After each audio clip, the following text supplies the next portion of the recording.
साथ में सुभाषिष बाबू जुड़ चुके हैं, जो हमारे एज ए गेस्ट हैं। आज 10 मिनट के लिए अपना विचार रखेंगे। सुभाषिष जी का स्वागत करते हैं। सुभाषिष जी, स्वागत है आपका। नमस्कार नमस्कार सभी को।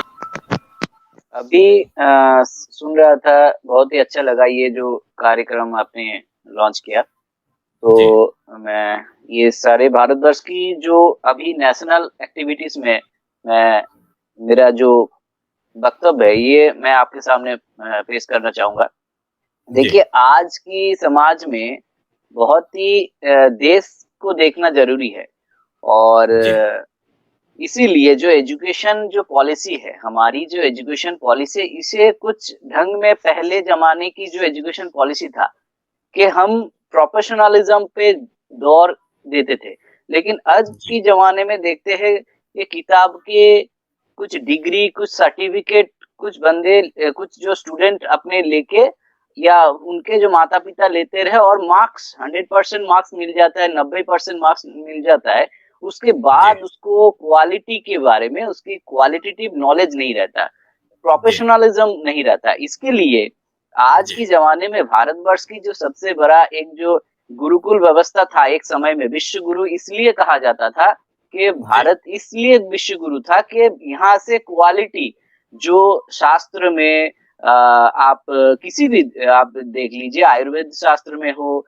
शल्य शास्त्र में, जो हम अभी जो कहते हैं, जैसा आप जो कहते हैं, ये जो ये शिक्षा थे, अब इसके लिए हमें पूरे भारतवर्ष में क्वालिटेटिव जो एजुकेशन पॉलिसी है इसे लेके आना चाहिए। और इसके लिए हमें जो बेस लेवल है, ये बेस लेवल को स्ट्रॉन्ग करना चाहिए। यानी कि जो भीत होता है, यानी कि ये जो भीत होता है, ये बेस लेवल यदि हमारी स्ट्रॉन्ग हो जाए तो हमें किसी भी तरह से ये यदि वृक्ष के पेड़ के जब पेड़ बन जाए, उसमें जाके यदि हम पानी डालें तो कुछ नहीं होगा। इसके लिए हमें जब वो वृक्ष उसे हम पौधा रहता है, उस समय में हम यदि उसका जो उसमें पानी डाले, उस पे यदि ध्यान करें तो उसको हम कुछ बना सकते हैं। और इसके लिए जापानीज टेक्नोलॉजी आपने देखा होगा कि बच्चे के ऊपर उससे रिसर्च किया जाता है। आप उसके ऊपर रिसर्च, वो क्या पसंद करती है, उसका क्वालिटी क्या है, इसके बारे में हमें यदि जांच करे और हमें देखे कि बच्चा ये कौन सी तरीके से वो किसे पसंद करते हैं और किसे वो जाना चाहते हैं, उस दिशा में यदि हम एजुकेशन की पॉलिसी को ले जाए और विथ ए प्रोफेशनल वे। देखिए, आज के जमाने में शिक्षा पाकर एक जो ग्रेजुएट स्टूडेंट है वो क्या करने वाला है, उसे तो कोई नौकरी तो मिलना चाहिए या वो अपने पैरों पे अव्वल हो सके, ये होना जरूरी है। ये नौकरी या हम कुछ बनाए, एंटरप्रेन्योरशिप हम भारतवर्ष में नहीं बना सकते। और इसी के विषय में देखिए, प्रोफेशनल हम पढ़ के हम एजुकेशन लेके हमारी घर में कुछ तो उसे भोजन की जरूरत है, उसके माता पिता को जरूरत है, उसकी वो अपने चाल चलन करने के लिए भी कुछ जरूरत है। लेकिन इसके लिए हमें सारे भारतवर्ष में पूरे ये one family one job system, और ये कोई बड़ी बात नहीं है, one family one job system हम घर पूरे भारतवर्ष में कर सकते हैं यदि हम चाहे। और इसके लिए आपकी क्वालिटी की जरूरत है। हमारी भारतवर्ष के बहुत सारे बंदे, बहुत सारे अच्छे अच्छे स्टूडेंट बाहर जाते हैं, क्योंकि इनके पास अहमियत है। लेकिन भारतवर्ष में यदि उस संसाधन को, ये हमारी भारतवर्ष के एसेट है, हम किसी भी, आप देखो सीमेंस कंपनी देखो, आप गूगल को देखो या फ्रांस की कोई भी रिसर्च सेंटर को देखो, ये भारत की जो डायमंड है, जेम्स है, यानी कि हमारी जो ये स्टूडेंट है, इनको खरीद लेके विद अ ह्यूज अमाउंट।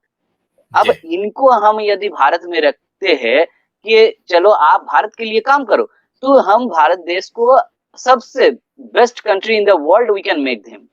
और इसी के लिए पूरे मैं भारतवर्ष में 28 राज्य हैं, अभी 9 के यूटीज है, तो इसमें आप यदि सारे व्यक्ति को लेके आओ, 755 के आसपास हमारे डिस्ट्रिक्ट है, और 750 आसपास के ये डिस्ट्रिक्ट की डीसी के अंडर कितने स्कूल है, कितने आईटीआई कॉलेज है, कितनी आईआईटी कॉलेज है, ये सारी की जो प्रोफेशनलिज्म लेके और नया कुछ, ये जो गांव की जो पॉलिसी है, हम अर्बन को डेवलप करते हैं, लेकिन भारतवर्ष में डेवलपमेंट की सबसे शुरुआत होना जरूरी है रूरल डेवलपमेंट।